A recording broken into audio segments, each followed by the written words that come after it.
Hello, my name is John, and welcome to the Through the Eyes of George YouTube channel. Today what we are going to be talking about is what George Washington would think about today's military, Veterans Affairs, National Defense, and the CIA.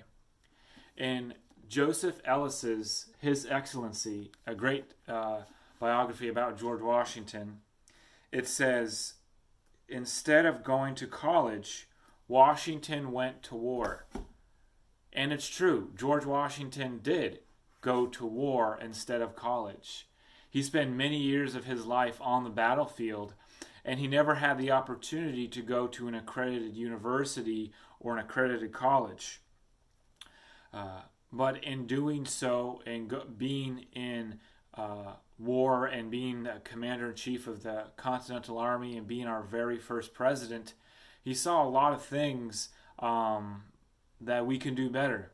And for one, and speaking of the military, he saw a lack of funding, and he wrote many, many requests to Congress to fund and just to give basic supplies to our troops, like shoes, like blankets, like food, tools, guns, bullets, all kinds of stuff that a military of any kind needs for its basic necessities.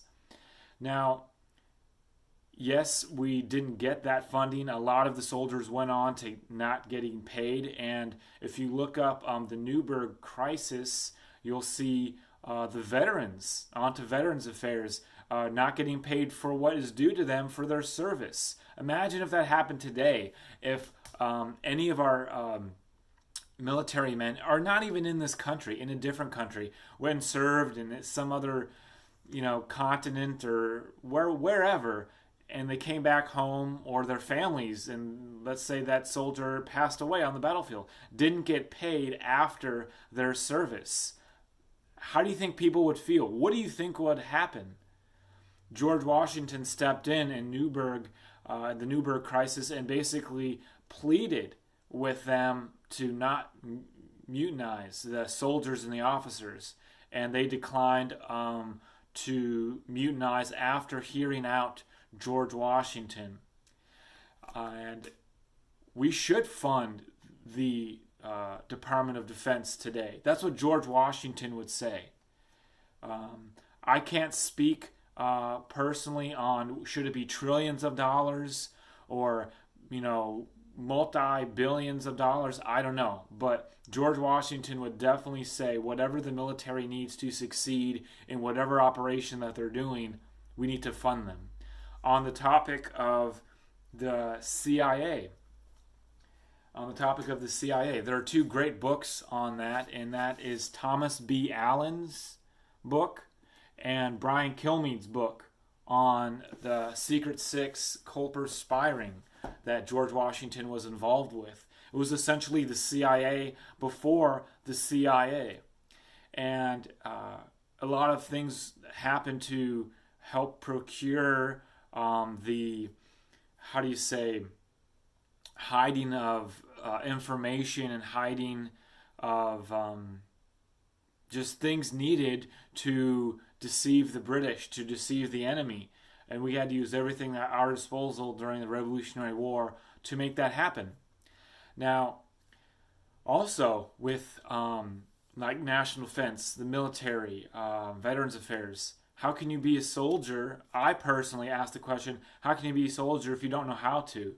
Well, in this book here by Paul Lockhart, it talks about a guy named Baron D. Steuben who came over, or who was hired by essentially Benjamin Franklin and some other people to basically train the troops to be sanitary and hygienically clean, know how to shoot, fight, march well, be organized, be focused together as a team.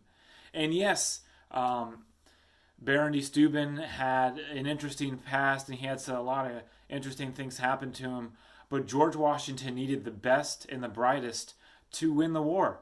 And he didn't care about a person's personal lifestyle as long as they performed well and helped the cause, the revolutionary cause. And they won. Obviously they won. I wouldn't be doing this video if we had won the American Revolutionary War. But with all that being said, George Washington would be for a military training and helping people to be organized, to be hygienically clean. He would be for that boot camp kind of mentality.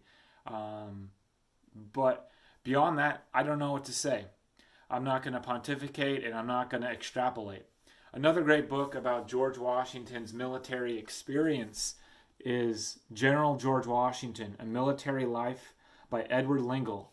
This gives a great overview of everything that that happened to George Washington while in the military and on the battlefield.